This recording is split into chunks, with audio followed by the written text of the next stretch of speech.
What's up, podcast fans? Hope you guys are having a great summer and you're gearing up for the Olympic Games in Paris. Day of publishing is July 24th, 2024, which means we are 3 days out from the opening ceremonies. So we're highlighting athletes with type 1 diabetes who have been members of U.S. national teams. This is one of my favorite interviews as part of one of my favorite projects at Diabetics Doing Things. It's with U.S. Olympic team alternate in 2021 during the 2020 Games and world champion trampoline gymnast Charlotte Drury.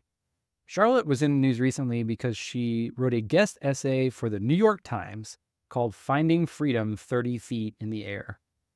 And she also did the photography, which is amazing. And you can find that on NewYorkTimes.com. Just search Finding Freedom 30 Feet in the Air and read an incredible story of the triumph, joy, and sacrifice that athletes make going to the Olympic Games, and a little bit of what it's like to fly and flip in the air as a trampoline athlete. I'm not going to do too much more on this because we have the amazing intro from the zine, which you can still download at diabeticsdoingthings.com/zine. And you can read the full Charlotte Drury interview there, as well as in the upcoming episode. Enjoy and go Team USA. What's up, everybody? Welcome back to Diabetics Doing Things. Today, you are going to listen to an episode that is the first in a series that we are working on at Diabetics Doing Things as a part of our Diabetics Doing Things zine. This is the cover story from issue 1 featuring Charlotte Drury, U.S. Olympic team member in the 2020 Olympic Games. In addition to being diagnosed with diabetes 3 months prior to the Olympic trials before the delayed 2020 Tokyo Olympics, Charlotte is a 2021 U.S. trampoline silver medalist, 2019 bronze medalist, and in 2014, she became the first U.S. trampoline athlete to win the World Cup at the Minsk World Cup in Belarus. There are 5 million people in the U.S. who participate in gymnastics each year, and there's only 28 spots on the U.S. national team. So that's a 0.00056 chance that if you participate in gymnastics that you can make the national team. So Charlotte is an exceptional athlete. We also are introducing for the first time correspondents for Diabetics Doing Things, and Larkin Clark, our first correspondent, who is here with us on the episode. She is a journalist, filmmaker, and photographer who's lived with type 1 diabetes for 28 years. And she and I and Eritrea take us through this interview with Charlotte, and we wanted to get a chance to get together and talk about that before we dig into the episode. Thank you for the kind intro, Rob. It's so wonderful to be here with you all. This interview was super fun, and honestly, I think we all had high expectations and obviously are fans of Charlotte, but I'm not speaking for myself here, I hope, when I say that she totally exceeded that in her ability to be vulnerable and relatable and just such an awesome presence and such an awesome person in this interview. 100%. She said so many things during this interview that gave me chills, made me want to cry, were so inspiring. And we all agree that she's just wise beyond her years. She's had diabetes for just about a year now. And I learned a lot from talking to her. It was such a pleasure. I think it was really special for all of us to just learn from each other and really have so many different people with different milestones within their diabetes, right? Like all of us are experiencing a different amount of time of having diagnosed. And with Charlotte only being here for a year and just already being such a leader within the community, I think she is inspiring. And I just feel so lucky to have been able to listen to this conversation and be here for it. It really was a privilege to be a part of. And I think one of the consistent themes throughout the interview that I found particularly relevant is how important it is to have friends with diabetes and how important it is to have a diabuddy. And I know that there are many of our personal diabuddies who listen to the podcast and who are friends of the pod or past guests. And I just want to express again gratitude to the community for, going on 7 years of telling stories of people living with diabetes. And it really is kind of profound in this moment. If the stats are correct, there's 250,000 people who have been diagnosed with diabetes since we started doing this. And Charlotte is one of those people. And it's just so cool to see the impact that someone who's only lived with diabetes for a short time can have on 65 years combined of lived experience between the three of us on this episode. So I really hope you guys enjoy it. And it's the first of many. And again, correspondent. So, keep a listen and keep a lookout. We might have Larkin back in future episodes as well. Welcome back to another episode of Diabetics Doing Things. We are telling the amazing stories of people with diabetes from all over the world. And today it's very different because we have a little bit of a co-host situation. And this is the first issue of the Diabetics Doing Things zine, which launched this year in 2022. Our first guest is, I'm so excited. Like I'm like literally jumping out of my skin here because we have the first ever U.S. Olympic team member to join the podcast, Charlotte Drury. Welcome to the show. Wow, what an intro. Thank you so much for having me. I'm very excited to be here. We are so excited to have you. And I don't want to skip over an intro because we also have the first co-host of the podcast to come through outside of Diabetics Doing Things, Ms. Larkin Clark. Welcome to the show. Thank you so much for having me. Very excited to be here with you and to interview you, Charlotte. Thanks so much for being here. So we've got a lot of people with diabetes. Eritrea is here with me as well. We've got people telling the stories of people with diabetes. We've got people with diabetes going above and beyond and living their lives amazingly. And we get to be all here today. If you had told me when I was 16 and I got diagnosed that this was going to happen, I would not have believed you. So let's just hit the ground running. Charlotte, there are 5 million people every year that participate in gymnastics in some form in the United States. And yet there's only 28 spots on the US national team, which makes it, I'm reading here from the statistics, a 0.00056 chance that you can make the national team. So it's like way worse odds than making the NBA, which was my dream as a kid. We're, like the cream of the crop, elite of the elite. And then you throw type 1 diabetes on that, and you find Charlotte Drury there as a person who is living exceptionally and living well with diabetes. Talk to us a little bit about that. How did you get into gymnastics? Like, what was your introduction to trampoline? I want to know a little bit more about your story there. Tell us about you. Wow, I've never framed the national team and like making a national team or a world team in that way, and that sounds like really, really cool. So yeah, thanks for that context. But yeah, so I was diagnosed rather recently, actually. So it's barely been a year. Actually, it'll be a year on April 1st. So we're coming up on my diversity.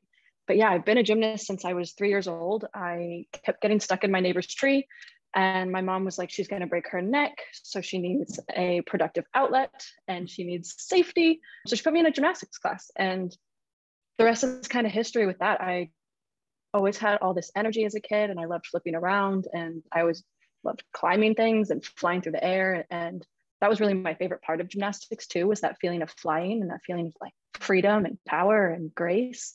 When I was 13, I actually quit gymnastics, and I kind of took a different path and started trampoline instead. I had no plans of starting trampoline. I literally, again, mom coming in clutch with, you need to do something. You have way too much energy. You can't just sit in the house all day.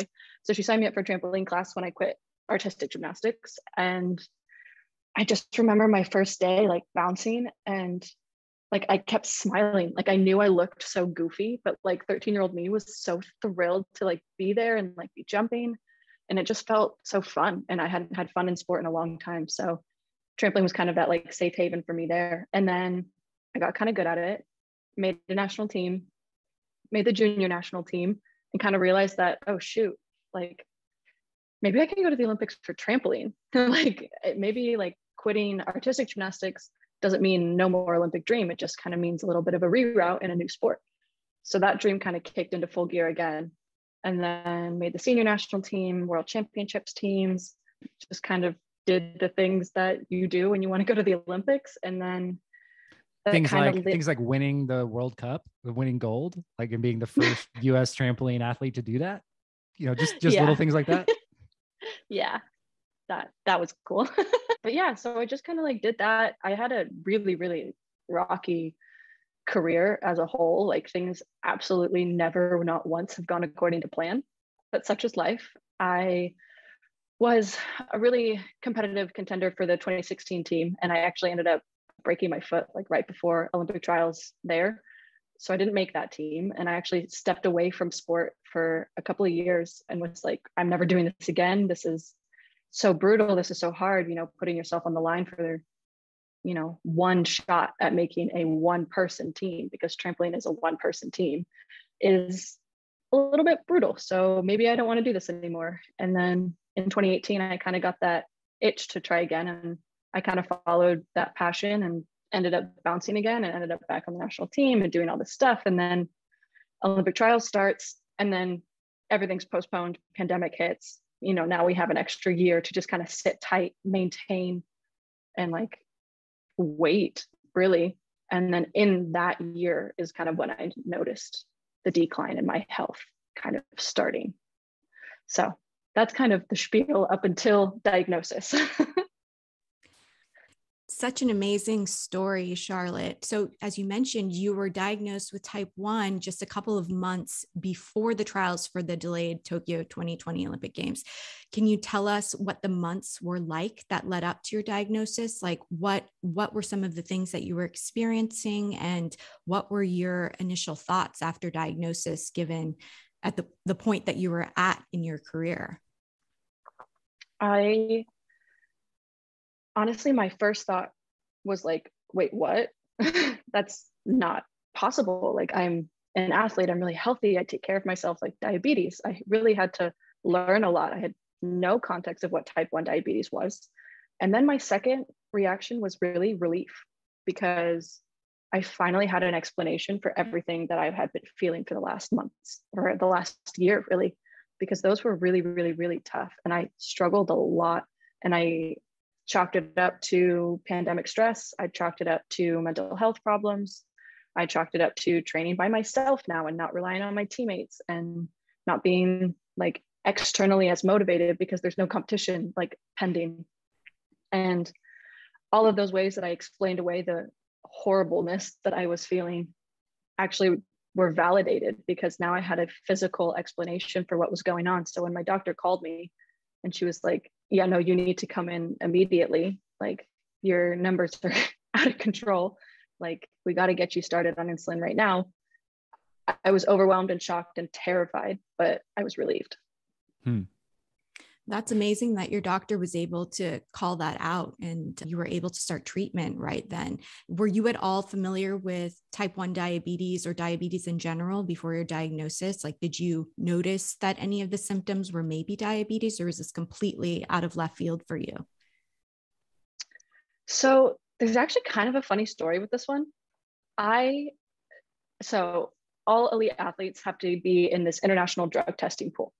And when we get drug tested, WADA, World Anti-Doping Association, and then the US is USADA. So I'm part of USADA, and basically they come and drug test you like at random at any given time during the year. They just like show up, they knock on your door, and if you're not expecting a visitor and you get that knock, you're like, oh my God, they're here. And you always have the same person. So me and Debbie go way back. She's been my drug tester for like 5 years. And so Debbie shows up, and this is like October of 2020. So I'd been feeling really bad. And actually the day before she had come, I was in bed all day long because I was like throwing up and I was so sick. And I think I don't know if that was diabetes related, but it probably was. But so she shows up the next day and they take a urine sample, and part of the sample process is they have to measure the specific gravity of your urine, which is basically how much particulate is in it to make sure there's enough for them to drug test on it. And my specific gravity, she tested it, and she was like, oh my God, this is so high. Like, in 20 something years of being a drug tester, I have never seen a number this high. Like, maybe you should go to the doctor. But because I was throwing up the whole day before, I just kind of assumed that I was massively dehydrated, and I brushed it off as we do. And I got drug tested again later, like right before national team camp in February. And it happened again. The numbers were super high. And she mentioned the word diabetes, because it's common that when your body's not processing the sugar, or you're not utilizing the sugar, you just pee it out. And so there was a ton of glucose in my pee. So that's what that was. So that was the only sort of red flag hint that diabetes was the cause of what was going on. But again, it just seemed so far-fetched that I couldn't internalize it enough to think that it was true. And then the only other exposure that I had to type 1 diabetes is there is a tumbler on the US national team. His name's Brandon Krasnetsky, and he has type 1. He's always had type 1. He was diagnosed as a kid. And I just always saw him with his Dexcom, and I really didn't know anything beyond surface level, like, oh, he has type 1, he travels with us, he does all the same things, like he's an amazing athlete. But that was it. So there was really nothing pointing to me being like, hey, I think I might have type 1 diabetes. Like, not at all. I want to come back to that though, because I think like what you were going to say as well, Larkin, is like, how cool is it to have a peer like doing what you're doing, like, and have already like navigated a lot of those hurdles. Before we do that though, first of all, shout out USADA and WADA. Nobody here knows this, but I started my career working for USA Boxing, and my job was to help the athletes coordinate their whereabouts with USADA, and which can be very difficult when you're moving in and out of the national team. And like, you know, before you could text it, I'm sure there's an app now that you can submit it. Back in the day, it was like you had to manually fill out a sheet and you fax literally it, would, like I would it. text them like on a Friday, be like, I'm going out of town for the weekend. Please take this update. I'm going to be at this address. Like, oh God, it was such a nightmare before they got their technology put together. It's so funny. Like there's like so few people in the world who actually like know what difficulty that is, but it just brings me joy. Shout out to all my athletes on the 2012 games with USA Boxing. They did their best, but because you can only miss, like if they come to your address and you're not there, you can only miss like one of those or something like that. And before it's like a positive test. You can miss 3 whereabouts filing failures and then you're banned for 4 years. Yep. And that unfortunately happened to one of my good buddies. Yeah, it's my buddy Cam F. Awesome did not get to make his Olympic run in 2012 because of that. So serious stuff. So anyway, that was a fun little fact. I want to go back to the more you know. Yeah, well, this little fun stuff. You mentioned feeling a little bit of relief when you were diagnosed with something, and the something being type 1. I have spoken a lot about when I was in the hospital and I got my first insulin drip, like IV, how much better I immediately felt. And I told the nurse, because I'm so smart, I was like, oh, whatever that was, just keep giving me that. We're good. Because I just felt instantly so much better. And, you know, you talked about the ups and downs in your training with injuries in the past, but like after you got some insulin and you got yourself feeling better, like how did that impact your training? Did you feel just night and day difference right away, or did it give you confidence? Like what did that manifest itself like? Oh my God, I felt like a new person, like a completely new person.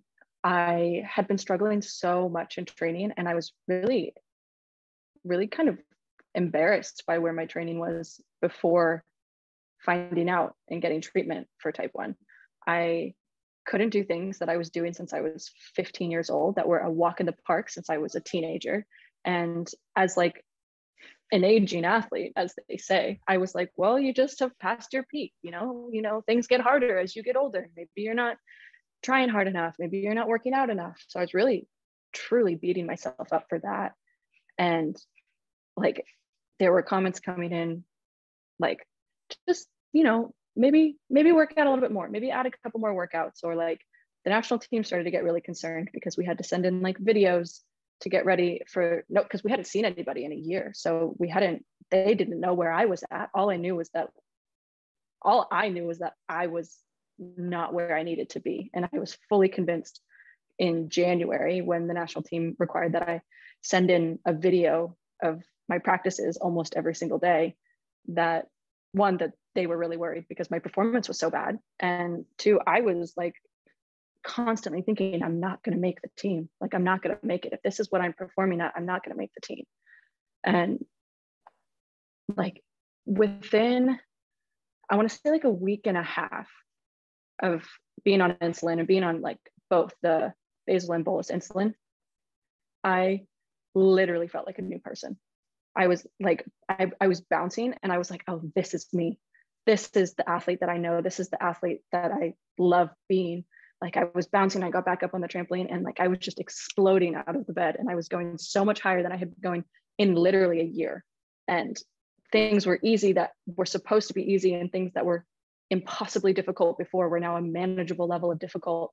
And like one of my teammates asked, because we were both working on like speeding up this one skill. It's called the Triffus. It's a triple front flip with a half turn. And I was barely making those around. I was like, it was scary. I was scared to do that skill because I had no power and I was flipping so slow and bouncing so low. And with starting insulin, he was like, I also didn't tell anybody at first that this had been going on. So all of a sudden my training just improved drastically for no reason, in their eyes for no reason. And he's like, what are you doing? What's the technique? Like, how are you doing it? And I was like, bro, I have diabetes.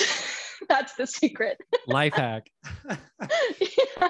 I got chills. Anybody else get chills while you were telling that story? That was unbelievable. Like what your body is working for you, like what you're capable of. And I can't imagine, especially with like the pandemic and like virtual coaching and like virtual high performance, like check-ins, like the mental burden of like not being confident and feeling unfamiliar in your body that you've been like relied on for so long. Like just the mental stress of that, I think, and, you know, having to balance that with performance and trying to make the team like that. I can't imagine like how difficult that was for you. Yeah, it was tough. It was definitely really tough. The mental aspect is just as important as the physical aspect of training for the Olympics. And I think the mental aspect of dealing with the diagnosis is just as important as the physical aspect. And I got diagnosed and I had trials in 3 weeks. The Olympics were in 3 months. There wasn't enough time to sit and reflect and say, okay, what do I need? Where's my mental health? What's the check-in? It was truly like, go, go, go, go, go, figure it out. Like, figure it out faster than anybody else. Like, you just have to do it. And there was no time to relax and really take in the diagnosis. And I really only feel kind of that has happened recently now. And it's with like life kind of calming down and slowing down a little bit that I am starting to process everything that's happened in the last year. And I'm starting to like fully appreciate the weight of everything that's happened. So that's been an interesting journey. And no kidding. I mean, like it's sort of like a time heals all things sort of, right? Like at least giving yourself space and time to reflect. And I think that's something that, I don't know, in the diabetes community, like we're sometimes so quick to move forward without addressing, you know, the difficult trauma and stress and drastic change that your body goes through, not just physically, but like you said, mentally. And, you know, there's a reason that people with diabetes are 3 times as likely to suffer from mental health, because we're balancing a lot of stuff in our head. Oh, no way. I didn't know that fact. Yeah. Yeah. Well, yeah, we've got plenty of facts for you after the call. We've got a lot of lived experience with diabetes on this call. So feel free, any questions that you may have, I'm sure got answers. Oh my God, I have so many questions all the time. I talk about it a lot now. Like diabetes has kind of been a big platform that I've kind of stepped into since making the team and having the diagnosis. But everybody I've talked to knows more than I do. So it's kind of tough. Like, I'm still so new to it that I'm still learning. Like, I'm pretty impressed with myself that I whipped out the words basal and bolus earlier without pausing. Like, you're a pro already. And I mean, it's a quick learning curve. And you're outwardly and living out with your diabetes. Like, it took me 10 years to do that. And I think like little conversations here and there with people I was okay with, but you know, that was one of the things that I think attracted me to you in the story so much, is that right there at the beginning, you know, you were thrust into the spotlight and, you know, people like us were cheering you on because of, you know, you raised your hand and say, hey, I live with diabetes and I'm going through this. And I'm also a world-class gymnast, like at the highest level, competing at the highest level. And, you know, I don't know. What was that like for you, like opening up online? And I know this question was kind of later in the interview, but what do you remember about like the process of opening yourself up to sharing your story externally? I remember in the beginning really wanting to hold my cards close and keep the diagnosis to myself and figure it out. And I think that's kind of my innate instinct when anything sort of upsetting or traumatic happens, is I really like hunker down and I rely on my very close circle of friends and family to get through it. And then it kind of felt like, well, I don't really have a choice. Like, I wear my Dexcom on my arm and I'm going to the first Olympic trial, and it's going to be right there for everybody to see. And it almost like the choice was kind of made for me, but I'm so happy that it was, because I ended up connecting with Brandon, the tumbler, at that meet, and I hadn't posted about anything. Nobody knew that I had diabetes. We were like warming up, and he like comes up to me. He's like, what the hell is on your arm? What is that? And I was like, funny story, I actually have type 1. And he's like, no, you don't. No, you don't. And he like basically started crying, and he was like, oh my God, like it's such a hard thing. I can't imagine what you're going through. And like, if you need anything, I'm here. If you have any questions, I'm here. Like, I'll be on the floor all day. And then we like joked about where our numbers were at that moment. And that was kind of like a really like light bulb moment where I was like, oh my God, the community, that's what I'm missing. I'm missing the people that get it. And connecting with him really felt good. Like I felt really seen, and I felt really validated, and I felt really supported. And so like I made a little post on social media just where our Dexcoms were showing. And so like just the people that had already followed me like knew it now. And to some people that meant a lot, and to most people that don't have type 1 or don't know anyone with type 1, it just was like, oh, okay, like I don't really know what that is, but sure, like double thumbs up, go you. And then after the last trial, I posted like the picture where I was like under the arch at trials, and there was balloons and confetti, and I'm like pointing to my Dexcom, and I shared the story, like the full like story of what it was like the last 3 months of getting diagnosed and having that decline, and now having that rebound, and like making it and having that like pure relief of it ending positively. And people really responded well to that. And I got so many messages from people with themselves who have type 1, but the messages that like really hit home were the parents that were messaging me. They were like, my kid, he's 6 years old, he has type 1, he does gymnastics, I saw his post and he can't wait to get back to the gym. Or my daughter was just diagnosed, she's 13, and seeing you proudly wear your Dexcom like made her less embarrassed and less ashamed of it. And I was like, oh man, like I'm done for. Like I'm sobbing going through my DMs. And so like that, like it just really encouraged me to keep sharing about it. And I didn't realize that it was like a big deal, like what I had done, or even that this community existed. Like, dude, diabetes community online is next level. Like we go hard. Ride or dies. Yep. Yeah, I totally feel you on the support of the diabetes community online. I mean, this is how I got involved with everybody here, is just through meeting people online. And thank you so much for being open about your experience, because like Rob, it took me about 10 years to become more open about it. And it really does help people. And thank you for using your platform and your story to help people feel less alone, because I think that happens so often, that we just feel so alone in our experience. And it just is so comforting to hear stories of other people, especially someone like you who has such like an impressive career, and you're doing something so inspiring with your body daily. And to know that you can do it shows everybody that we can do it too. I love, man. I love that. Thank you. Now I'm getting emotional. I got emotional hearing you talk about that. I'm just getting chills over here. Cause like it just goes and reinforces what we talk about on this podcast a lot. Like when you meet somebody with diabetes, like a friend with diabetes is such a huge life hack. Like, and oh my God, yes. Like you got to have that like on your team, and to see the like ripple effects that had, like you guys both sharing your story, the DMs that you're getting, like the people that you touch, like there's a lot of things in this world that we all have to do because we have to do them. But when we get outside of ourselves and do a small thing, man, it can really, really, really have a profound effect on people. And I'm just so impressed that what took me 10 years took you like 15 minutes. So you're my hero. You really are.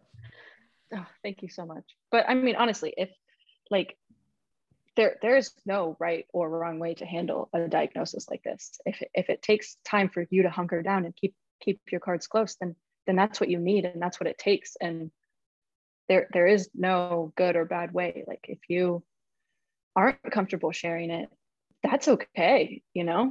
It's totally okay. But if you do want to share it, there's a huge community out there waiting with open arms for you. A lot of advice. Yep. Totally. I wanted to go back for a second to the fact that all of this at the trials and everything in your diagnosis was happening a year ago, which was kind of a strange time in the pandemic, right? The vaccine was just coming out. I'm sure you had a lot of different types of restrictions around you in training. With your diagnosis and learning that you were with type 1, now in a high risk group, did that impact at all your approach to training and your path going forward? Did you have to take extra precautions? What was that experience like?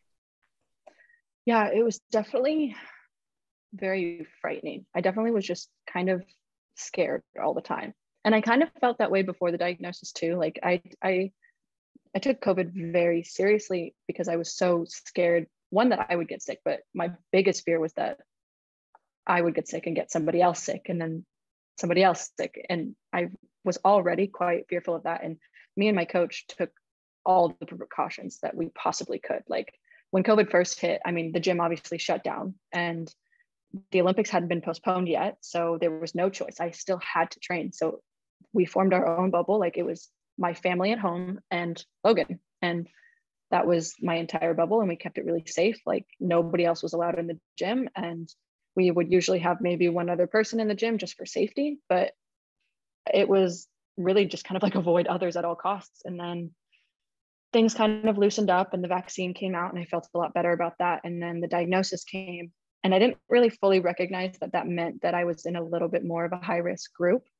But I did know that it was different now. I was very hyper aware of my body and very hyper aware of my health, where I just kind of always wore a mask, where in casual settings, like somebody might have taken it off, or obsessively washed my hands and always had hand sanitizer. But other than that, I think, you know, all the regulations in place kept travel as safe as possible and kept competitions as safe as possible. There was groups that were bubbled together and media didn't have like full access to everyone and things like that. So it was definitely scary, but handleable.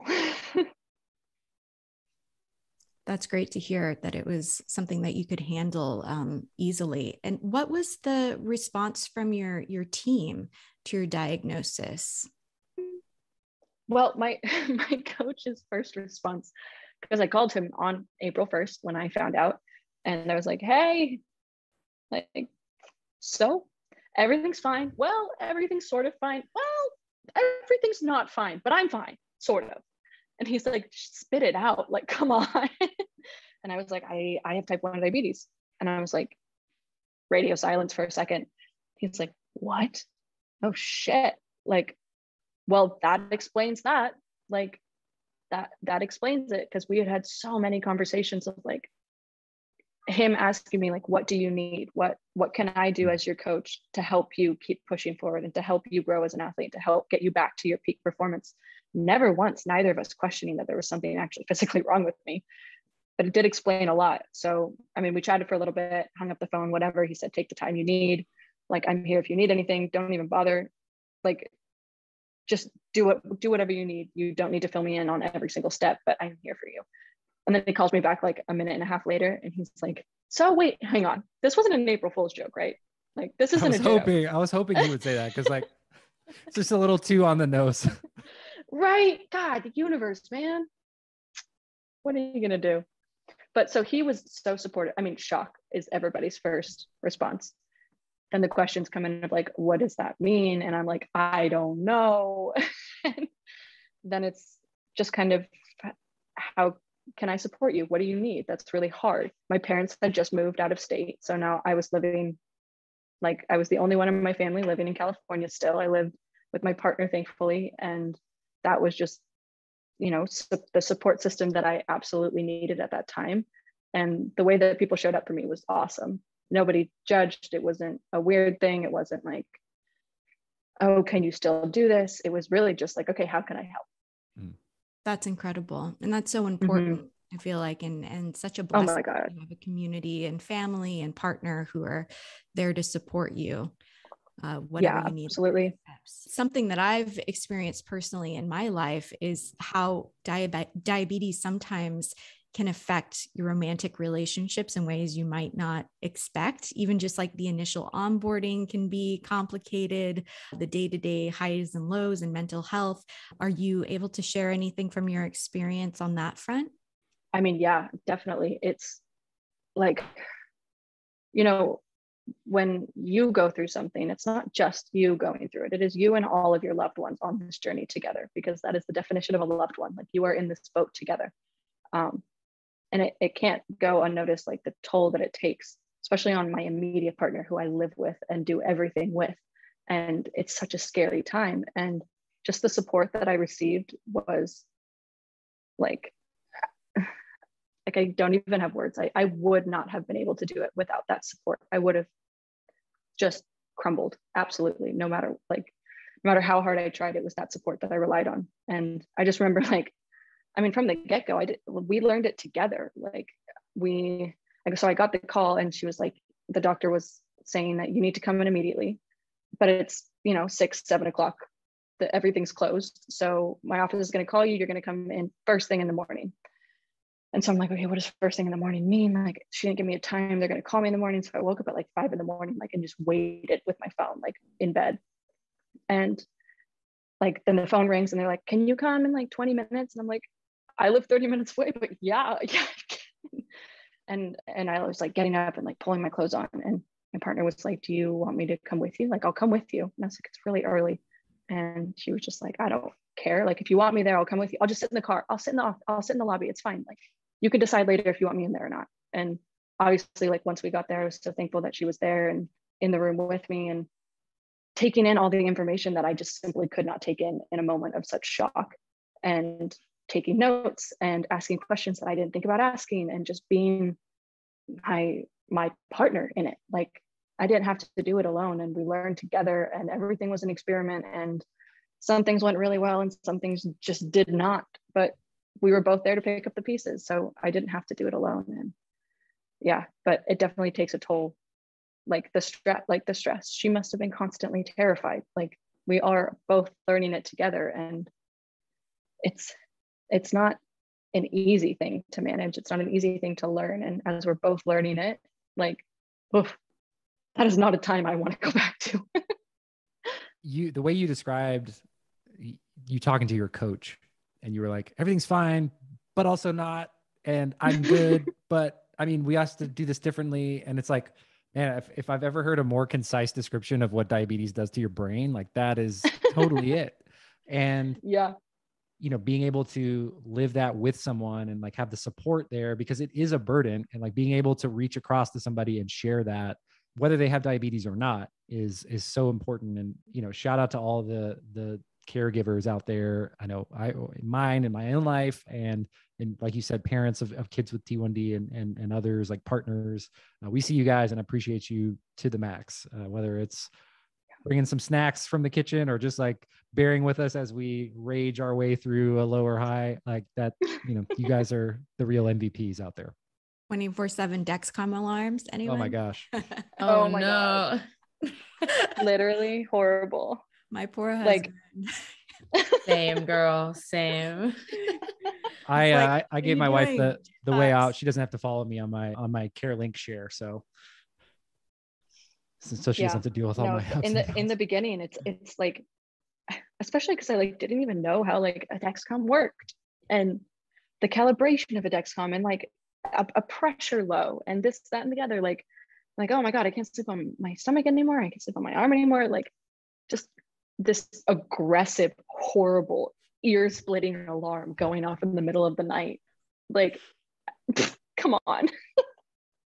So funny. It's like, on one hand, it's like, yeah, it's super important, but on the other, it sounds like the Federal Reserve Bank's being robbed, and it's just like genuinely so wild. Genuinely. And like, I totally get it. Like, you are on your slowly like creeping down to dying, so it's pretty important that like you have the alarm going on down to die. And you're gonna tell my husband next quote me on anything. That's what that sound is, in case you're wondering. Right. It's like, that's my impending doom, my time ticking down. Yeah. Literally, it's so ominous. Like, the little like alert at the top, and it's like in red. It's like, you have 20 minutes until an urgent low, and you're like, oh, that's terrifying. I will tell you one random life hack that I stumbled across recently, because I have a tandem pump that vibrates, and it used to wake up my husband at night. But we recently got a new mattress. We got a purple mattress, which is one where when you move, it doesn't affect your Right. partner as much. And that actually has helped a lot with the vibrations from my pump. Like he doesn't feel them anymore, which I guess is good and bad, because if there's really a problem, like you might not wake up. But I think it starts to make a loud noise after a while if that's the case. Dude, but huge hack. definitely helped. Yeah. And this that's podcast huge. isn't affiliated with Purple Mattress, but Not at all. we're very welcome to it. But we could be. We could be. It's an opportunity. Okay, so let's shift back a little bit into like the tactics and like training, because especially like training up to the Olympic Games, you've just been working your whole life and competing against like the whole world to try to make it to this point. What is a typical like training like leading up to a big event, and then like what does an event look like as well? Because some of the feedback that we've gotten from athletes in the past on the podcast, specifically like swimmers and track and field athletes, is that when you have multiple events in a day, or multiple heats, so to speak, it can be very difficult to kind of keep yourself in range and be ready to compete. So would love to hear your kind of thoughts on like what your typical training and event routines look like. Yeah, I mean, everything pretty much stayed the same. Like I've had my training plans and my competition plans in like on lock for the last like 8 years. And we just kind of found the areas where we needed to slip in like diabetes friendly things. And those things were really just, I mean, my coach was there on the whole journey, again, we learned it together. So it was from step one to the Olympics that we just kind of laid some ground rules. And it was like, okay, so if you need to stop, you stop. Like, I don't care. I'm not pushing you through that. So you tell me you need a break, we're taking a break. Done. No questions asked. And then, you need to carry your juice on the floor. Well, we're not supposed to have like food and drink, like take your juice, have the juice. But other than that, yeah, it's just like, I would train in the mornings for a couple of hours. And then I would usually do some sort of like strength and conditioning after that. And then some recovery after that. And I guess the way that diabetes kind of shaped that was just, I had to bring some more snacks. That was pretty much it. Like once I got things down, as long as I had my like bag of supplies, I felt like I was just kind of the same athlete as I'd always been, with more interruptions. So is it any different when you're not training, I guess, when you're like keeping in your diabetes toolkit? What's the difference there when you're maybe in your off season? Oh, it's so much easier. I think so like getting diagnosed in the middle of like the most stressful, difficult time period of my life sucked. It was like, okay, you're going to learn on hard mode. And now retiring or taking a step back and taking a break from sport, it's like kind of getting back to like medium mode. So that was like a huge blessing. But then now I've had to figure out like how to travel with it. And that's changed things a lot. And just like exist now like in a city. Like I moved to New York City and I had to manage diabetes through that whole move, which was just another layer of things to think about, and like switching pharmacies and finding a new endo and doing all of those things. So like that's been a nightmare. But yeah, I think just the main difference is like things just kind of got a lot easier, a lot less like unpredictability in my blood sugar throughout the day. Like if something's happening, I now know why it's happening, versus back then I was just confused all the time. I never had an answer. I never had an explanation, and things were just confusing, as it always is in the first 3 months of being a diabetic. You have no explanation for anything, and blood sugar is so finicky, and it responds to a walk that I took last night. And then at 11 o'clock the next morning, I have a low. I'm like, Jesus Christ, like, come on. But like, now I know those things and I've learned them like intuitively over the months. And I feel a lot more prepared. I feel a lot more confident. I feel like I have a lot more trust in myself again. So I think training now would be a lot easier than it was 8 months ago, because it was very, very difficult. Just really, really new, right? As you are like, as you're fitting diabetes into your life now, it's an everyday part of you. Are there any like skills or traits or habits that you think maybe you've acquired as a gymnast that have really come in handy for managing your diabetes? Oh, definitely. I think just my attention to detail and like my general approach to things of, I'm going to figure this out and I'm going to figure it out now. And I'm going to figure it out to the best of my abilities.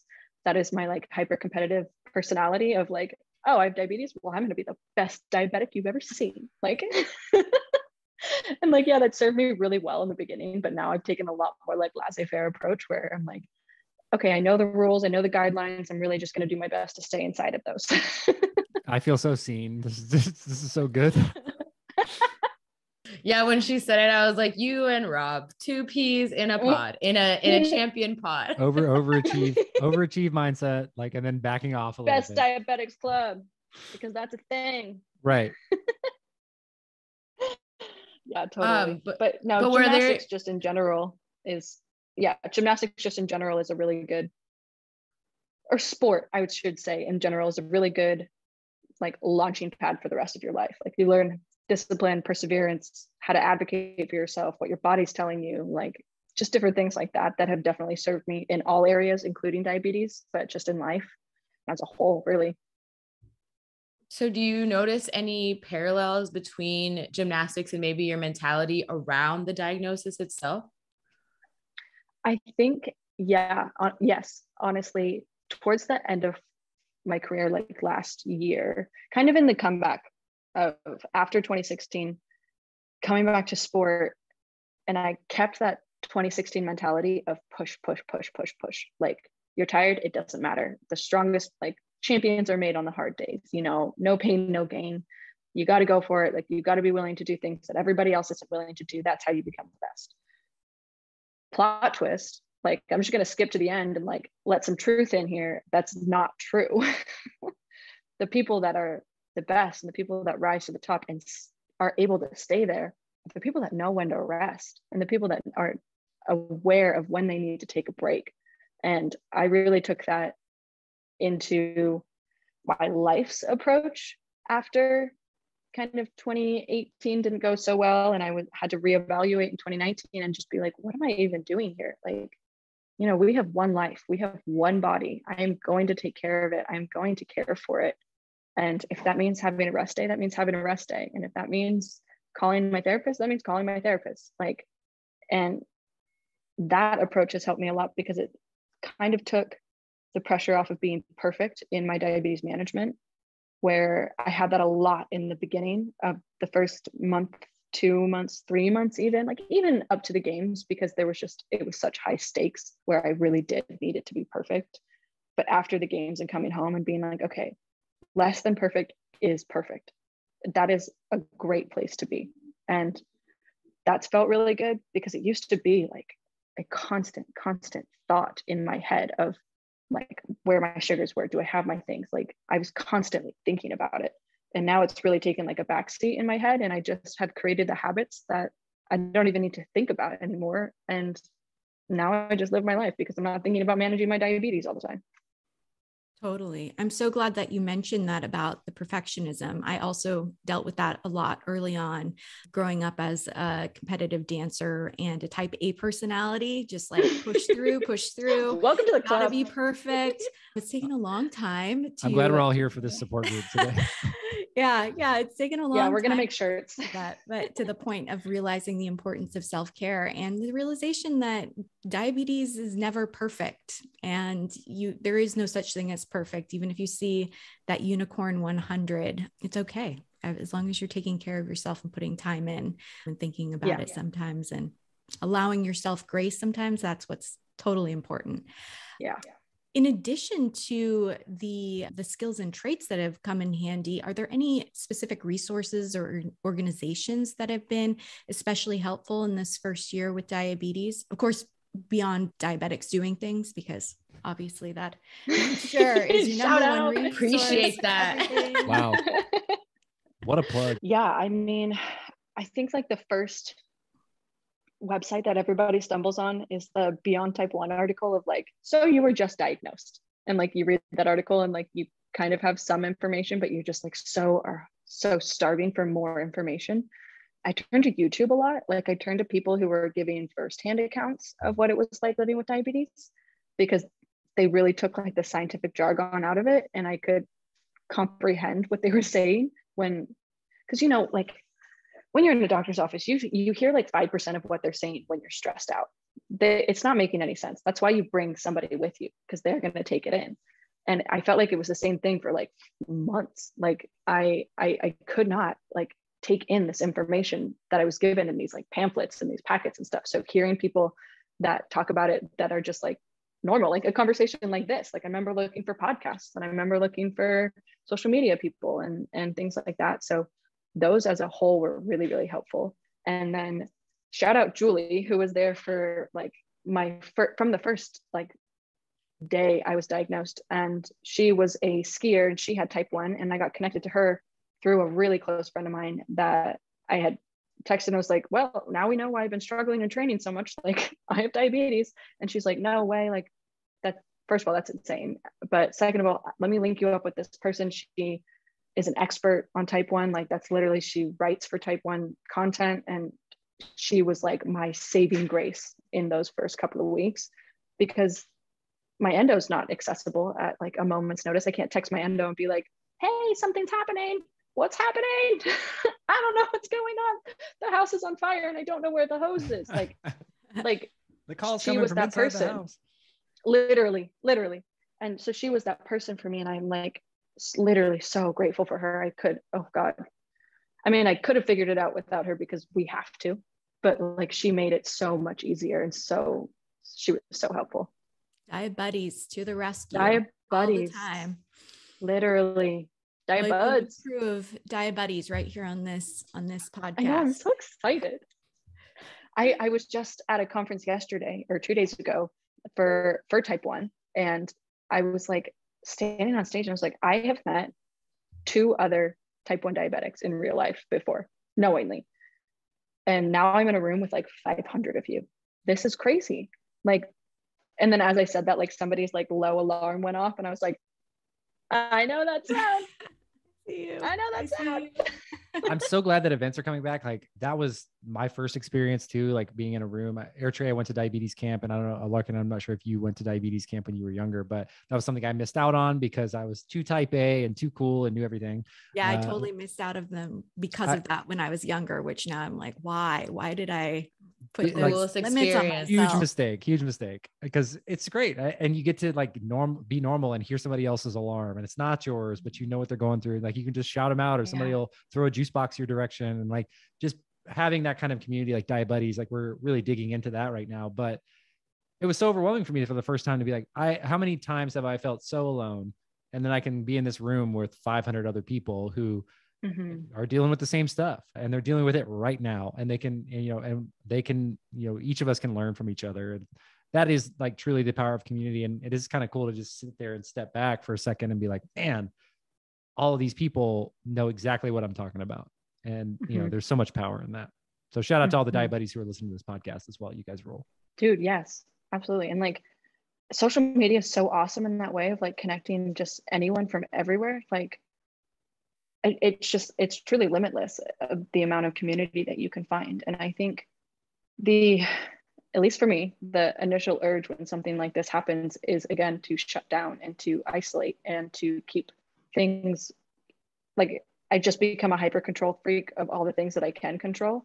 And my circle would then be one of those things, and kind of relaxing and reaching out and branching out and removing that barrier of isolation is so important, because when you feel like you're the only person in the world going through something, that's some heavy shit.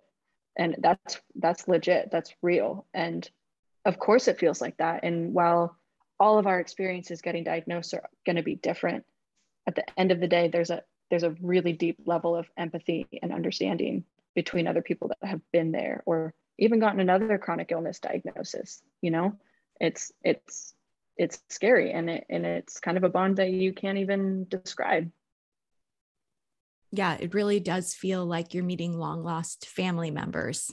That's what it felt like. Yeah, truly. Yeah. Involved with the diabetes community and met my first diabetes randomly outside of a concert. No. Yeah, we had matching insulin pumps.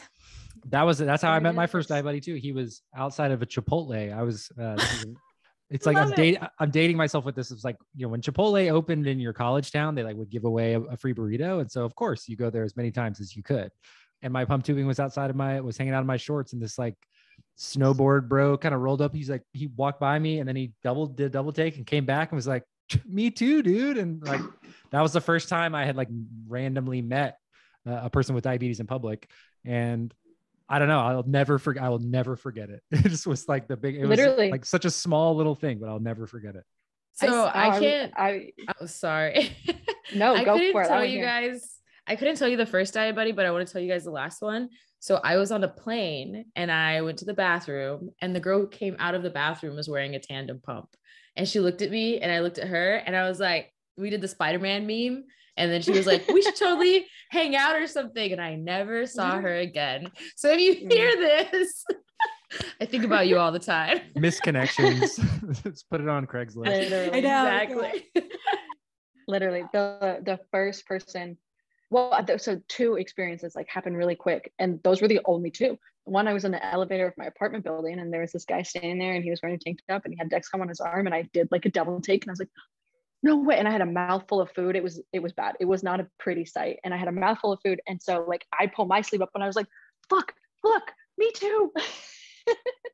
And I was so new to it, so I like cornered him in the hallway and was like, so what about this? What about so how did you do this? And I was, oh my God, I was so excited. It's so embarrassing. But now we're Instagram friends. So like now we're friends. That's how it happens. That's how the magic happens. I literally saw a woman walking in my neighborhood the other day with a Dexcom on, and I got so excited. And it was like, you know, like when dogs go for a walk and they see other dogs. But then I got nervous and I was like, no, she's going to think I'm crazy. She can't see my Dexcom because it's on my leg. Like, how do I start this conversation? But I still get really excited, even 28 years into diabetes. I know. I always like love having my Dexcom on invisible places, because it's like, let your freak flag fly. Like, let's put it out there. Tell me, like, I want to connect with people. And like, it's such like a like dead ringer, like me, I'm here. I have diabetes. Look, like, talk to me. It's such a if you know you know type thing where like, you know, you can just like lock eyes with someone, even if they're in the middle of something, be like, yeah, I see you, dude. Like, like this, it's all good. Or like a quick fist bump, or kids do like the pump bump. The pre-pandemic, they would like bump your pumps together or whatever, like on the tubing. Anyway, that was a thing I learned at diabetes camp, and I was all about. I was big on the pump bump. Bring back the pump bump. Bring it back. Hashtag bring back the pump bump. So Charlotte, we also know that you are, in addition to being a gymnast, a photographer and creative. I would love to hear more about that part of your work and what's next there. Yeah. So my whole life, I have had photography as a hobby. I like just really gravitated towards it as a kid, and like saved up and bought my first camera when I was like 15, and have always like just loved it. And then always kind of thought it was too good of a thing to be a career. Like, it almost sounded too good. Like, you know, when something's like, that can't be real. That's not a possibility, but it totally is. And it wasn't until recently where I was like, oh no, I can actually make a career out of this, and I can use photography as the like vessel for all of the other important things in my life that I want to do, which is travel and meet people and tell stories and connect so many more people than you would have ever been able to without a camera. So that's kind of my approach to photography. I don't really have like a specialty niche. It's kind of just travel, lifestyle, you know, creating things that I see on the way and using it as a way to have really cool experiences. What I've seen on your Instagram so far is beautiful. So I'm excited to see what else you shoot in the coming years. Thank you. That means so much. You are such a brilliant photographer. So that really means so much. Thank you so much. I love a compliment circle. It's so good. Oh, I love it. Oh, that's so nice of you to say. That means a lot to me too. Do you have any favorite cameras to shoot on? Or I saw that you also shoot some film. Can you tell us a little more about that? I do. Back in the day, before I actually bought my like fancy digital, like my neighbor's son had like a bag of film cameras and gear and stuff that he like left at home, and he went to college, and my neighbor was like, I know you like photography, do you want to like play with these? And then I just never gave them back. So don't tell my neighbor, but I still have them. But yeah, no, so I have like a Minolta SRT 201 film camera, and then I have my like little point and shoot film camera, and then I grew up like stealing the family's Rebel, like Canon Rebel, and it turned from the family's Rebel to Charlotte's Rebel, and then bought another Canon that was like my 16. I saved up, I've got my like big girl camera, and then now I actually shoot Sony, so I'm really big into Sony. I love Sony's line. Yeah. I also started as a Canon Rebel girl. Didn't we all? I know. Yeah. It's where any aspiring photographers out there, that's a good solid one to start with. Get your hands on a Rebel. Can do a lot worse than a Rebel. Yeah. Yeah. Our house is honestly, divided. Today, like I think a phone is better than a Rebel. What do they say? Like the best camera is the one in your hand, right? Yeah. Truly. But we are a house Spitting divided. wisdom. I'm a Fuji shooter and my wife is a Sony shooter. So, file formats and all, and lenses. My endo is a Fuji shooter, like diehard. We had this conversation at my last appointment. We love a multifaceted endo. Yeah. We love that. We do. We truly do. Shout out Dr. Siegel. Nice. In terms of career, what's next for you? In addition to pursuing photography, has your diabetes diagnosis changed your career and personal goals at all? Or has it encouraged you even more to pursue certain elements of your career? Yeah, I think it's really kind of encouraged me to kind of have a more double-faceted career. So there is the career that I have always been dreaming of, and that's the passionate, creative side of my life. And then there is the career now that takes me past sport and into this diabetes community.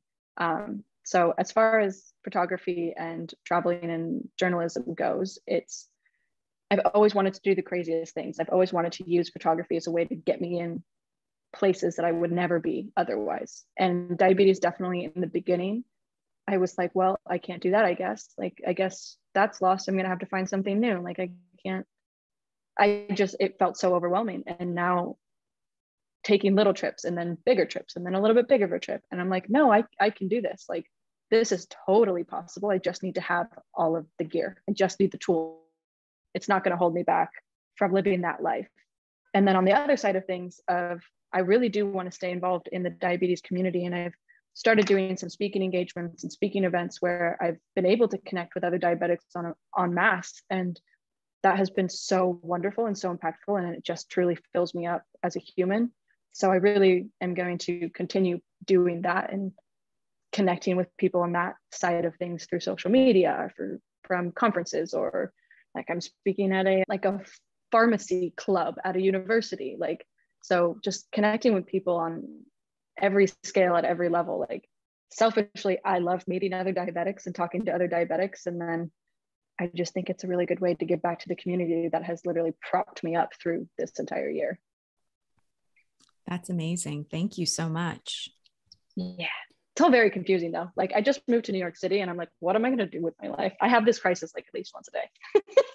That's good. It's normal. Normalize a daily crisis. It's an ongoing crisis.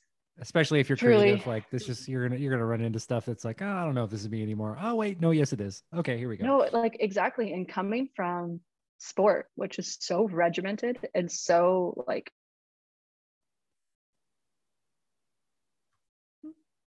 2 weeks, in 3 weeks, in 4, in 2 months, like there's literally there's a schedule, and then you have your control freak to the max. I would plan everything out to like the number of turns I was going to take in that day. And now I'm in this creative lifestyle where I'll have a week at a time where I don't really have to do anything. And I'm like, I'm cheating. There's stuff I'm not doing something it's really kind of great, but it's also a little bit anxiety inducing. I feel you 100%. I think one of the, I don't know, I kind of believe life comes in phases, learn, in careers especially, is learn, earn, return, if you wanted to make it nice and neat and marketing-y and rhyming.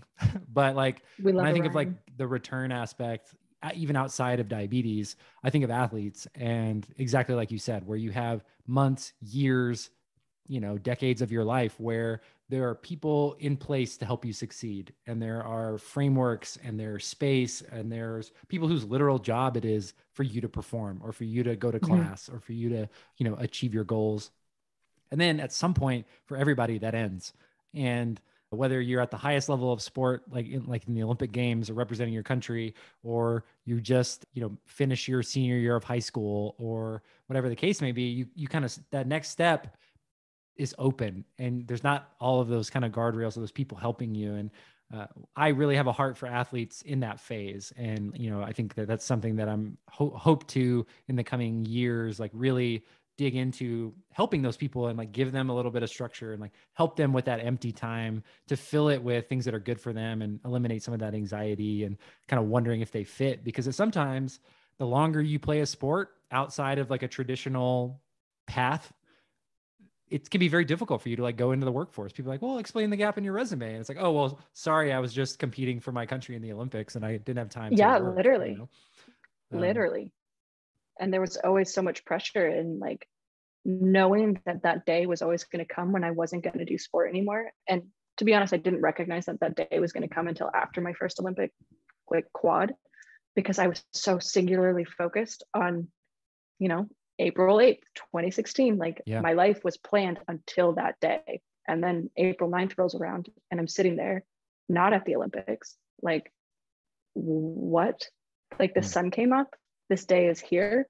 I remember being like fully sitting in shock and being like, this isn't real life. Like, but it is your real life. And I really like what you said before of like, there's a time for everything. And that's kind of been my mantra like recently, is there is a season for everything. You know, things will come and things will go, and that is life. And that is such a good thing. And I think as humans, or at least for myself, I have this innate need to hold on to what I have right now and hold on for dear life, because I'm so scared of change, and change is so uncomfortable that kind of just reminding myself that, you know, spring will come, winter will come, and we are going to go through these fluctuations, which is immensely comforting when you are in the middle of winter, metaphorically, and actually in the middle of winter, knowing that spring will come, because there is a season for everything and change is inevitable, which is a wonderful thing when you frame it like that and not quite so scary. I couldn't have said it better. Life is seasonal, right? And you're going to go through those high and low moments. And I think that's very similar in diabetes. Like you're going to have great days and you're going to have terrible, awful days. And just knowing that that's not a reflection on you as a person, it just sort of is the reality. I read this book called 4,000 Weeks very recently, which is the average human lifespan is 4,000 weeks.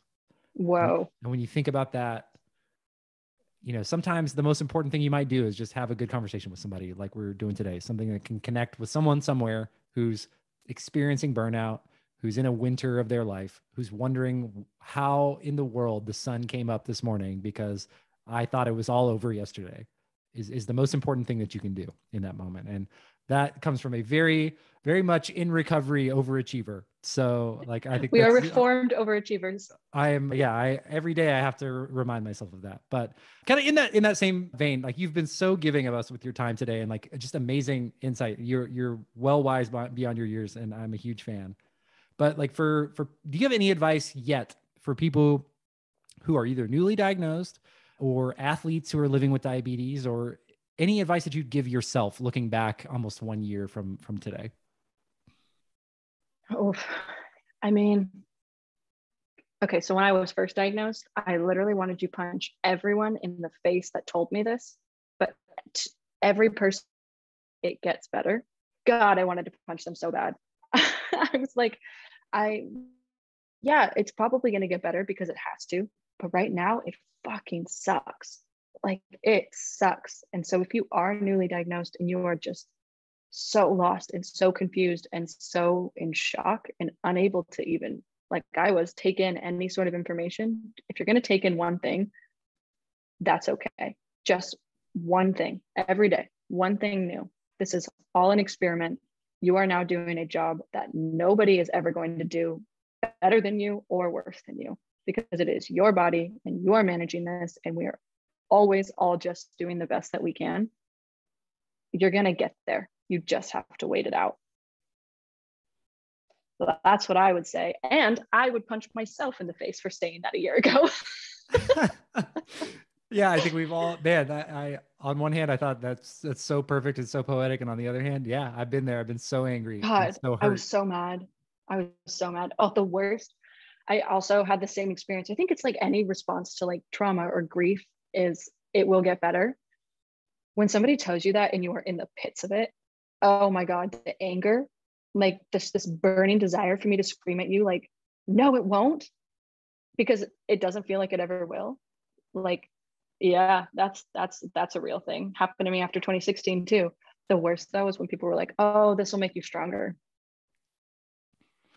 God, if you want to know like 101 what not to say to somebody going through something, "This will make you stronger" is probably the top of the list. Right next to like, "It's not even that bad." Oh, wow. That it's not even that bad as that's bad. That's really bad. Yikes. Yeah. I've Big also had yikes. the same feelings about people saying things to me like that over the years. And, you know, it is something where you go through cycles. Like you said, I loved that metaphor that you gave of the seasons, where you really do go through those cycles of being like, this really fucking sucks so badly. And sometimes that cycle comes weekly for a while, and sometimes it's monthly, and sometimes you'll go like a year or something. And you're like, oh, it's not so bad. But I wish somebody had said those exact words that you just said to me when I was first diagnosed, because you said it so eloquently. I think too, like what you said, Larkin, it's a cycle of grief. That's the reason they call that. Just because you make it through one low moment, there's going to be more coming. It's a cycle, and it continues to happen. And just being aware of that and recognizing that it's not a reflection on you. And I think what you said, I totally agree, Larkin. It was Charlotte's so succinctly said, like, no one else has ever lived in your body with diabetes. So there's nothing to compare yourself to. Mm-hmm. And you know, your good days and bad days are yours alone. And that can be celebrated. And I think ultimately, like, this call even could not have happened if any of us were born at any other time in history. We'd all be dead. What a happy accident. Like what a happy accident. Here he goes. Yeah. Like what a dumb cosmic mistake that we're all get to be alive today. Blip. Like how cool is that? Pretty cool. So cool. Yeah. It's so great. And that literally, I've been so hung up on this whole like notion of change, and how, probably because I'm in such a big transitional period of my life right now. But, you know, our Lord and Savior, Mary Oliver, like there's this one line in one of her poems. Oh my God, I literally love her to death. Like any human in history that I want to have dinner with, it's Mary freaking Oliver. Invite me, please. Yeah, done. It's a party. She says this one line, and she combines like two words that are just, I've never heard in a sentence together. And the poem ends with all that glorious temporary stuff. And like glorious and temporary, like wonderful and fleeting. You never hear that together in that context of when things are good, when things are great, even like the fact that it's temporary is what makes it so awesome to have in that moment. And even if it's a negative thing, even if it's a bad thing, like it's still gloriously temporary. So it's like you can take that line and do whatever you want with it, which is the beauty of poetry. But yeah, I'll have to find the name of the poem and I'll send it to you guys, but it's very good. It's that hero's journey, right? In order to know what the highs are like, you have to have the lows to compare it to. And things end. And that doesn't have to be always sad, even though sometimes it is, but it makes it worth it. And choosing something or someone means foregoing everything else. And that also makes it special and powerful. Oh man, this has been great. Okay. I'm moving into the lightning round because we could just talk about this all day. I got a feeling this. Truly, this I had to stop myself from like rambling. Yeah, I feel like we've all just been very aligned today. I'm so grateful for this time. I feel like literally 100 times better than when I got on this Zoom. So I thank you. This is a great group. You guys are awesome. So are you. I agree. This is fantastic conversation. Thank you so much. But it's not over yet. Yeah, we have the lightning round. A lightning round. Dun, dun, dun. Okay, Charlotte. What is your favorite trampoline move and why? My favorite trampoline move is a double layout, which is a double flipping backflip in a laid out straight position. And it is my favorite because you only have to do work on the jump, and then you launch yourself into the air and you fling and you fly for 2 flips, and you don't have to do anything else. No big deal. Incredible.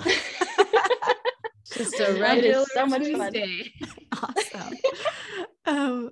Okay, next question. What is your proudest moment since being diagnosed? Oh, proudest moment would be getting messages from kids as parents.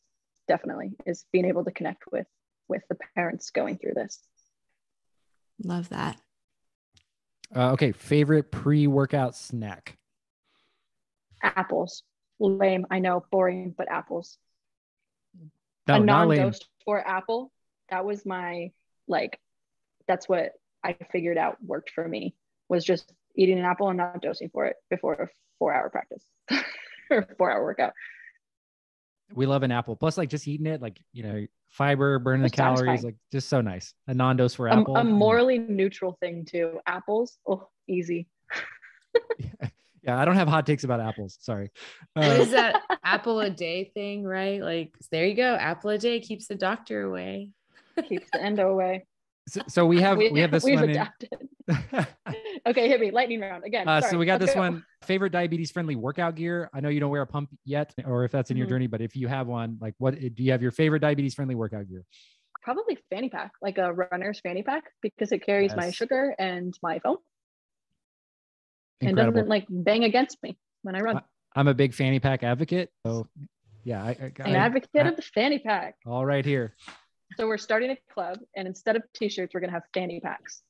Sounds great. Co-sign, fully sign. Count me in. Okay, so in your fanny pack, what's your favorite treatment for your lows? Nerds. Or I love nerds. I love nerds. I freaking love nerds. You want to know the best part about being diabetic is de-villainizing candy. Candy is now a medical necessity for me. And for my entire life, like, I've struggled with disordered eating from sports and this, that, and the other from being a teenager growing up in today's world. Like, God, going to the candy aisle and being like, oh God, what am I gonna get today? Like, I recently got back into jelly beans, and they're perfect because they're 1 gram of carb per bean. So, oh, no way. Easy calculation. The one from Trader Joe's at least are. Oh That's God. I'm gummy bears. And the reason is because it's 2 carbs per bear. So again, just keeping the math real simple. Simple math. That's the key. I don't even do the math at this point. I just like grab a handful and hope for the best.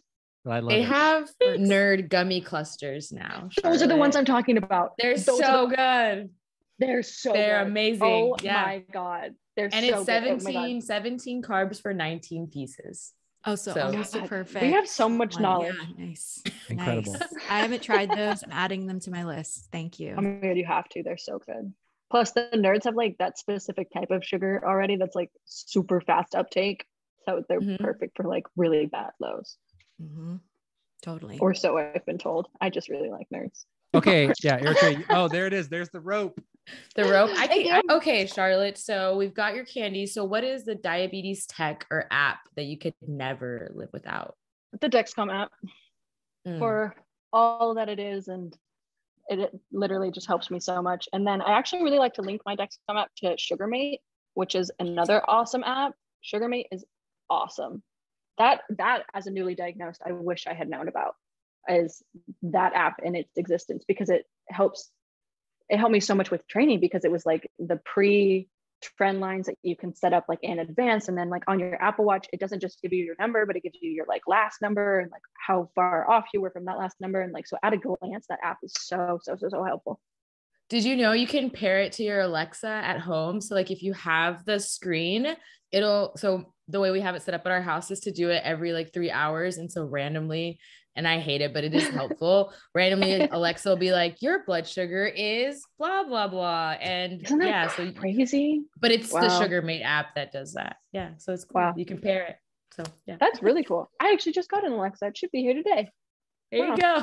The more you know. Diabetes. Okay. Last question.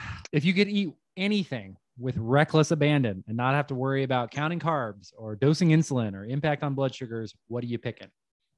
Sushi.